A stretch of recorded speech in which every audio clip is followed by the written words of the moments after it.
Alors, on se retrouve dans un nouveau podcast où on va parler du maintien inconscient dans la matrice. Comment fait-on pour nous maintenir dans cet état d'hypnose collective, dans ce trou noir? Tout simplement par différents moyens, et je vais prendre quelques exemples pour bien comprendre les rouages invisibles que nous subissons dans la matrice à un niveau micro et à un niveau macro. Ça va être assez long, mais c'est vraiment important pour pouvoir vous éclairer et surtout pour éclairer les personnes qui souhaitent se libérer des chaînes de la matrice. L'un des moyens utilisés pour enchaîner le monde entier est la création dans notre réalité d'une addiction à la peur. Alors c'est la première addiction chez l'être humain, même si nous n'en avons absolument pas conscience. Pourquoi? Parce que d'un point de vue biologique, il y a des stimuli extérieurs qui vont activer un signal dans notre cerveau reptilien, déclenchant ainsi notre instinct de survie et ce qu'on appelle le fly or fight. Je fuis ou je combats. Alors concrètement, comment ça se passe? Ces stimuli viennent de l'extérieur et c'est quelque chose que le monde entier vit quotidiennement à un niveau micro et à un niveau macro. Bon, je vais vous prendre un exemple de déclenchement d'une peur, d'une blessure et d'une fausse croyance coup sur coup. D'accord? Alors, le déclenchement d'une peur. Vous marchez dans une rue et vous ressentez que là où les personnes que vous allez croiser quelques secondes plus tard sont potentiellement dangereuses. D'accord? Vous le ressentez. Donc c'est votre intuition qui vous parle et votre cerveau reptilien qui va se déclencher quand ces personnes vont commencer à se rapprocher de vous et vous croiser. Et ça se fait de manière inconsciente, d'accord? Alors, soit vous vous faites réellement agresser et vous fuyez ou vous combattez, le fight, parce que votre instinct de survie s'est déclenché. Soit vous ne vous faites pas du tout agresser, mais vous ressentez un certain malaise parce que vous ressentez la mauvaise énergie des personnes en question. C'est votre intuition qui vous le dit et vous vous dépêchez quand même de passer votre chemin. Et ça, c'est le fly. Je m'enfuis, d'accord? Alors, faites confiance à votre intuition. Elle ne vous trompe jamais. Troisième possibilité, vous pouvez être totalement paralysé, figé et vous n'arrivez absolument pas à bouger. Ça, c'est un figement qui trouve sa source dans des choses qui sont très lointaines. Par la suite, dès que vous repenserez à cette rue ou à ces personnes, vous n'y retournerez plus jamais. Et si vous êtes obligé de repasser par là, vous vous sentirez mal émotionnellement et physiquement. Pourquoi? Parce que votre cerveau reptilien redéclenchera une alerte qui sera moindre ou pas du tout, qui sera identique. Et il y a un processus physiologique qui va se mettre en action, comme la première fois, avec la libération de cortisol, qui est l'hormone du stress. Alors ça pourrait s'arrêter là, mais c'est rare. Et justement, on va voir que ça peut justement plutôt aller plus loin et continuer en créant une vraie addiction à la peur, à différentes peurs même. Donc le mental peut construire différentes stratégies d'évitement par la suite, après cet événement qui s'est produit. Et ces stratégies d'évitement peuvent vous enchaîner encore plus dans la matrice et dans la peur qui la nourrit. Votre mental peut par exemple vous amener à croire que marcher seul dans la rue en général est dangereux. Et donc, vous éviterez de le faire même dans des rues que vous n'avez jamais craint auparavant. Peut-être que votre mental vous dira aussi que toutes les personnes en groupe pourraient vous agresser et vous ne pourrez plus sortir de chez vous. Ou encore que vous ne pouvez pas avoir confiance dans toutes les personnes que vous connaissez ou pas. Donc vous voyez, là je vous dresse un tableau, ok? Mais voilà comment le mental peut au final construire une peur de l'inconnu alors qu'à la base vous n'aviez pas peur. C'est ainsi qu'une première peur peut déclencher d'autres peurs qui sont totalement fausses et illusoires. Et c'est comme ça qu'on vous maintient dans la matrice, avec la même stratégie, qu'on vous empêche d'en sortir, en jouant avec votre mental, donc avec vos peurs, puisque le mental, c'est le siège des peurs, en fait. Et on vous maintient dans la matrice et on vous empêche d'en sortir en jouant avec votre mental, en jouant avec vos peurs. Et ça peut être fait totalement involontairement. Pourquoi? C'est votre mental qui tourne tout seul, parce qu'il nourrit naturellement la matrice. Ou alors ça peut être fait volontairement, en appuyant sur vos peurs et en vous faisant sentir coupable de tout un tas de choses. Ça, on le voit très bien à un niveau micro, c'est-à-dire qu'au niveau individuel, tout le monde a entendu des phrases « c'est ta faute si ». Et comme les êtres humains y prêtent une attention trop extrême au jugement des autres, la culpabilité, elle fonctionne très bien. Pourquoi? Parce que la plupart des êtres humains ont une peur commune qui est la peur d'être mal jugés. Donc la matrice, en fait, c'est tout un système qui se nourrit de vos peurs.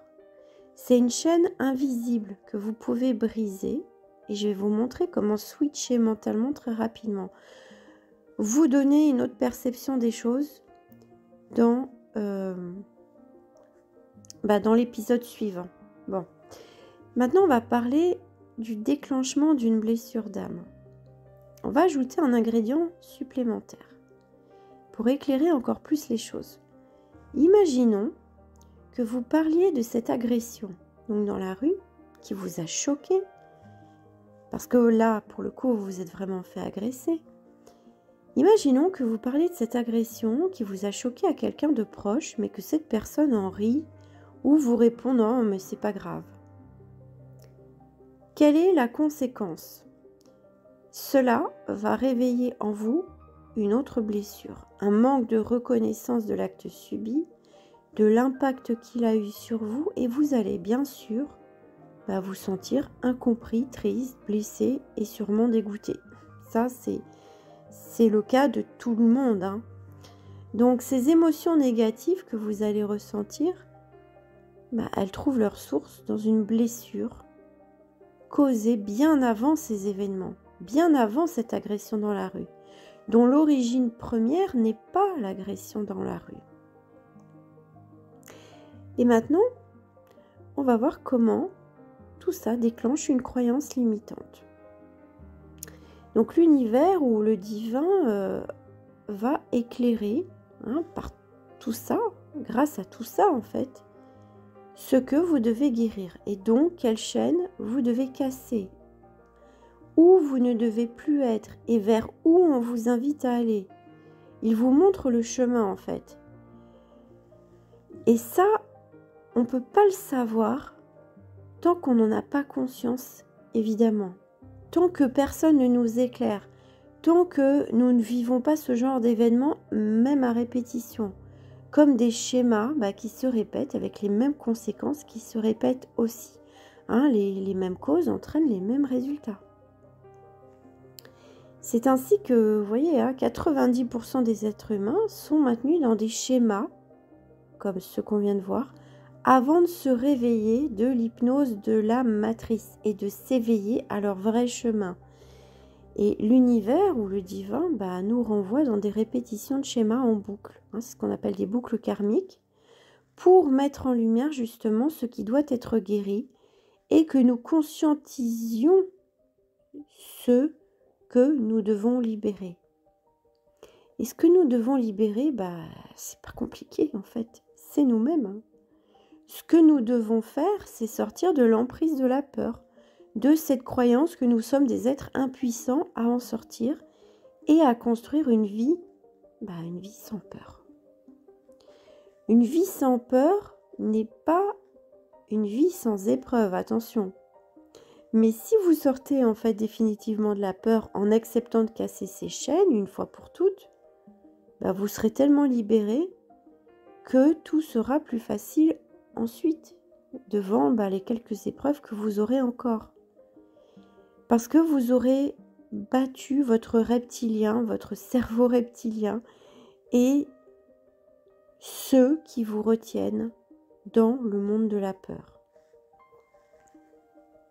Maintenant, on va prendre d'autres exemples pour bien comprendre comment on peut être maintenu dans la matrice. Bon, je vais vous parler là de la technique des détournements. Les détournements sont utilisés pour vous détourner de votre cœur et de votre destinée, donc de votre énergie vitale qui est la seule source d'abondance holistique, c'est-à-dire d'abondance dans tous les domaines. D'abord, le détournement d'énergie. Comment ils s'y prennent ou on s'y prend pour détourner votre énergie. Je vais vous donner un exemple que tout le monde vit ou a vécu. Créer des conflits.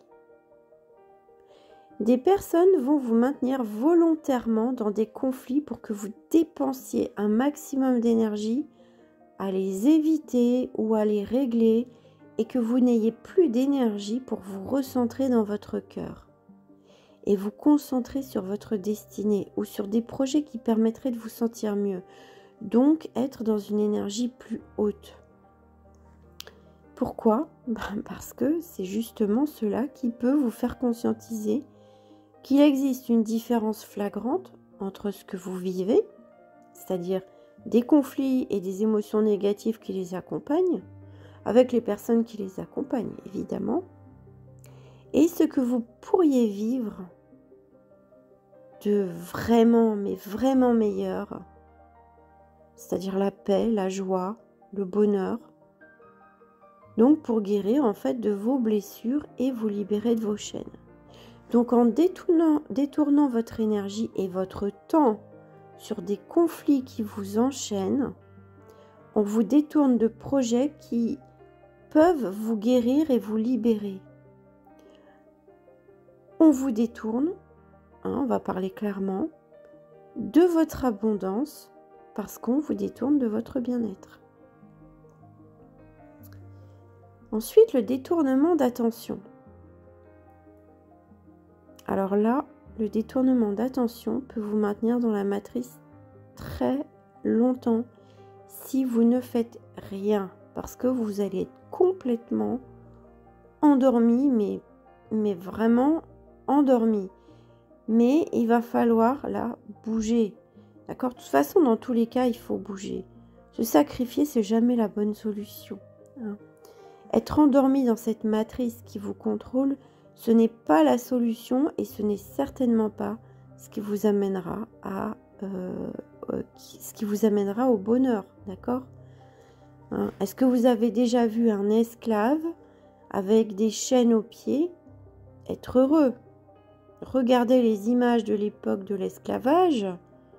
Est-ce que vous trouvez que ces personnes étaient heureuses ? Non. Mais vous savez, si vous êtes encore enchaîné, vous êtes exactement comme ces personnes-là. Bon. Détournement d'attention. Détournement vers l'extérieur. Bon, on va détourner votre attention sur une chose pour que vous ne soyez pas attentif à d'autres choses. Exemple. Des personnes peuvent mentir sur d'autres personnes pour que votre attention soit détournée d'elles, mais que vous soyez focalisé sur ce que les personnes injustement accusées auraient fait, alors qu'elles n'ont rien fait.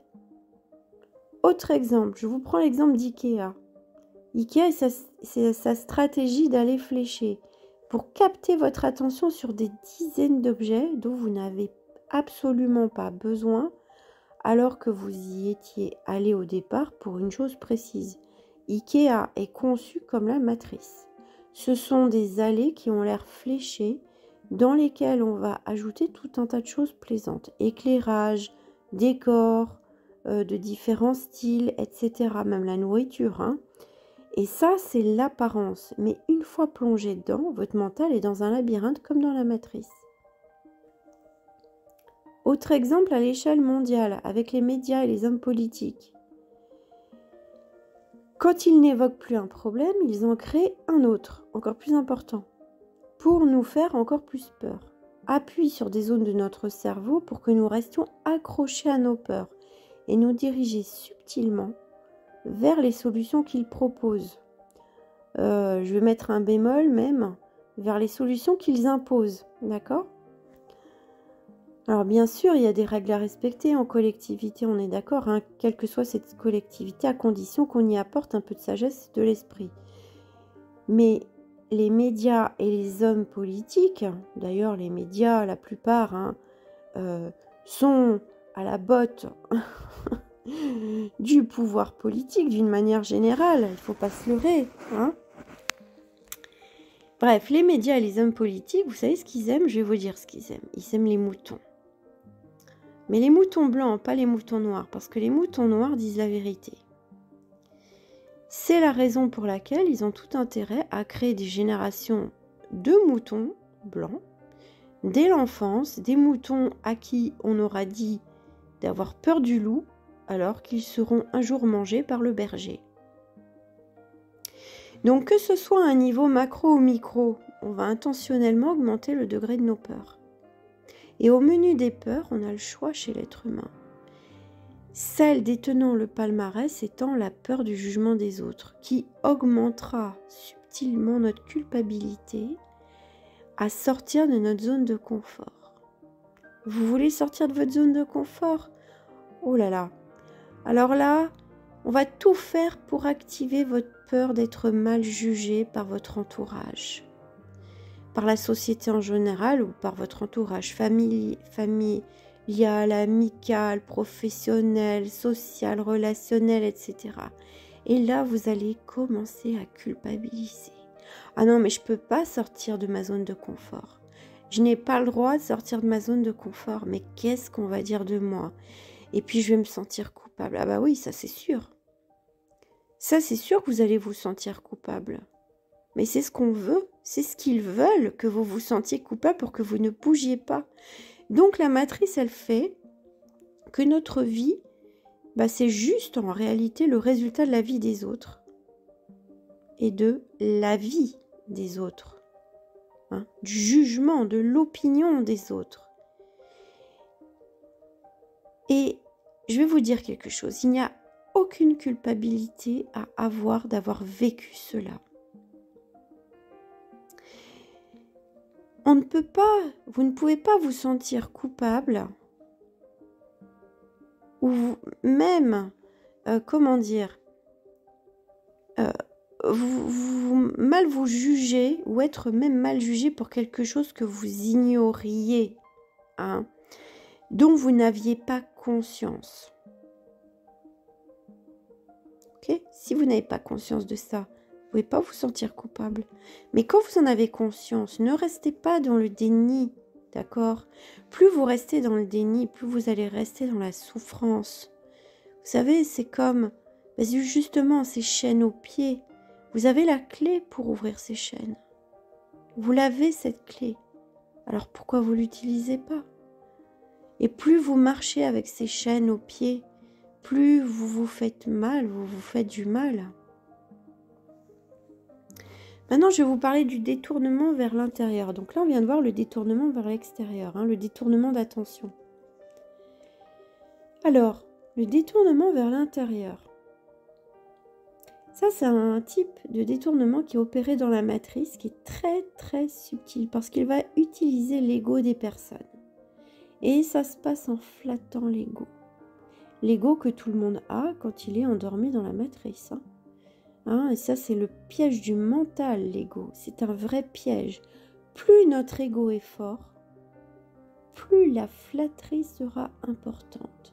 Plus la tentation de céder aux tentations, justement, aux carottes qu'on va vous tendre, sera forte. Et malheureusement, plus le réveil sera brutal au moment de l'éveil, justement. Je vous prends un exemple. Si vous êtes une personne qui adorait les projets, comme c'est le cas de beaucoup d'entrepreneurs par exemple, vous pouvez tomber sur des personnes qui vous promettront plein de projets et du succès avec eux, en vous disant que vous êtes le ou la meilleure dans la situation.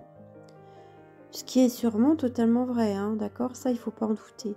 Simplement, l'ego va vous pousser à accepter tous les projets sans faire preuve de discernement. Moi, j'ai vu un coach il y a quelques mois se faire bouffer son énergie et sa santé par un autre coach qui s'était présenté à lui comme le meilleur dans son domaine, hein, et qui lui a promis des ventes à n'en plus finir, grâce à lui, grâce à ses services, etc. Et je l'avais prévenu que cette personne avait une énergie très très mauvaise et très aspirante, hein. Je lui avais même dit que moi-même, je ne prendrais jamais ses services parce que c'était un vampire énergétique et que cette personne, hein, je ne la connaissais pas cette personne, mais je me suis connectée à elle et j'ai vu quel genre de personne c'était.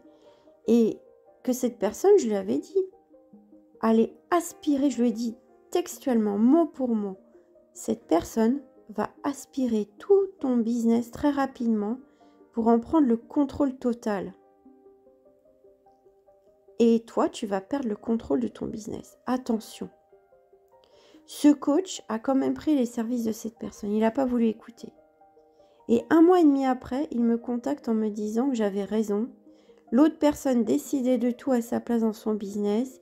Il perdait totalement le contrôle de la situation, de ses prospects, de sa clientèle, voulait tout gérer à sa place et il était au bord du burn-out et se sentait vraiment très très mal physiquement. Donc on a fait j'ai fait sur lui ce qui devait être fait, hein, pour le sortir de cette situation au niveau énergétique. Et en quelques semaines, vous voyez, cette personne-là, néfaste, a utilisé sur ce coach tous les procédés de la matrice. Hypnose. Alors, quand je dis hypnose, on s'entend, c'est pas des séances d'hypnose. Détournement d'énergie, détournement d'attention. Plus jouer sur sa peur de perdre de l'argent, etc., etc. Le résultat, tous les symptômes que l'on a vus sont apparus. Il a été détourné de son abondance et sa peur, qu'est-ce qui s'est passé avec sa peur de perdre de l'argent? Eh bien, quand on vibre la peur, ça se matérialise. C'est comme quand on vibre l'abondance, ça se matérialise, hein. Donc, puisqu'on attire ce qu'on vibre, sa peur de perdre de l'argent a créé quoi en plus avec cette énergie toxique qui a pris le contrôle? Sa peur de perdre de l'argent lui a fait perdre concrètement dans le monde physique de l'argent. Donc je lui ai fait un très gros nettoyage pour dégager tout ça. Il a viré la personne en question, sa santé, son moral se sont rétablis et son business, il est très très florissant maintenant et totalement exponentiel. Il a compris ce qu'est l'énergie et il est très très vigilant. Ok. Donc, je vais juste vous décrire le processus mental par lequel ce coach est passé. Je veux plus de clients. Cette personne me promet le succès. Et mon ego me dit, sans que je m'en rende compte bien sûr, avec ça tu vas avoir plus de succès, etc. Surtout que comme j'ai la peur inconsciente de perdre de l'argent, j'en ai vraiment besoin. Sauf que moi je lui ai dit, ne fais pas ça. Donc c'était une bataille qu'il a menée entre mon intuition à moi, ma canalisation à moi, et sa tête, son mental. Et sa tête a choisi, hein, parce que ça a appuyé sur le bouton ego. Et lui aussi a choisi sa tête plutôt que ce que je lui avais dit. Mais la situation a montré que c'était l'intuition qui avait raison. L'intuition, je vous le dis mes amis, l'intuition a toujours raison. Et des exemples comme ça, ou même pour moi-même, où je n'ai pas suivi moi aussi mon intuition dans le passé, et donc mon cœur, mais j'en ai des dizaines, voire des centaines à vous raconter. Ok. Et puis les chaînes, elles sont multiples. D'ordre physique, émotionnel, spirituel, matériel, toutes ces chaînes-là, vous les voyez dans le monde physique, à condition de les conscientiser. Parce que si vous ne les voyez pas par vous-même, Ou bien si personne ne vous le dit, il est possible que vous ne les voyez jamais. Surtout si on vous met quoi devant les yeux? Tout simplement un voile devant les yeux en jouant avec des énergies toxiques et néfastes, de manière volontaire. Alors la bonne nouvelle, et c'est ce qu'on verra dans le prochain épisode, c'est que nous pouvons nous libérer de cette matrice. Et beaucoup, beaucoup plus facilement qu'on ne le croit. Voilà, j'espère que cet épisode vous a plu. Je vous donne rendez-vous dans le prochain épisode et je vous dis à très vite. Salut!